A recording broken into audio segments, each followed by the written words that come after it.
क्या जीजा और साली के बीच बने रिश्ते को बलात्कार माना जा सकता है? क्या अगर महिला बालिग हो तो सहमति से बना संबंध अपराध नहीं कहलाएगा? इन सवालों पर हाल ही में इलाहाबाद हाईकोर्ट ने एक अहम टिप्पणी की है। चलिए जानते हैं इस पूरे केस की दिलचस्प कहानी और कोर्ट का कानूनी नजरिया। मामला एक व्यक्ति पर दर्ज एफआईआर से शुरू होता है, जिस पर भारतीय दंड संहिता की धारा 366 अपहरण, 376 बलात्कार और 506 आपराधिक धमकी के तहत केस दर्ज हुआ।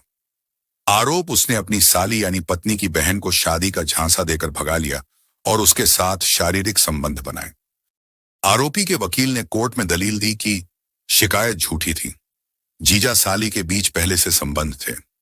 जब यह बात परिवार वालों को पता चली तब एफआईआर दर्ज की गई और सबसे अहम बात, लड़की बालिग है।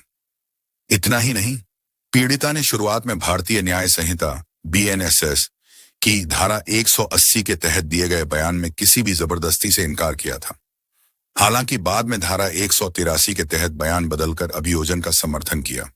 पीड़िता के वकील ने जमानत का विरोध किया, लेकिन इस बात का खंडन नहीं किया कि पीड़िता बालिग है और दोनों के बीच संबंध दोनों की सहमति से बने थे। कोर्ट ने इस पूरे घटनाक्रम को ध्यान में रखते हुए कहा, भले ही जीजा साली का रिश्ता सामाजिक और नैतिक दृष्टि से गलत हो, लेकिन अगर महिला बालिग है और सहमति से संबंध बने हैं तो यह बलात्कार नहीं माना जा सकता।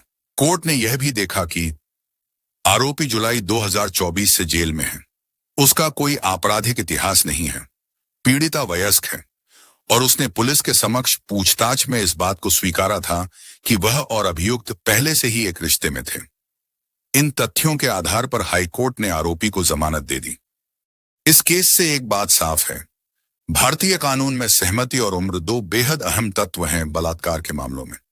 अगर कोई महिला बालिग है और उसने अपनी मर्जी से संबंध बनाए हैं तो सिर्फ रिश्ता अनैतिक होना बलात्कार का आधार नहीं बनता।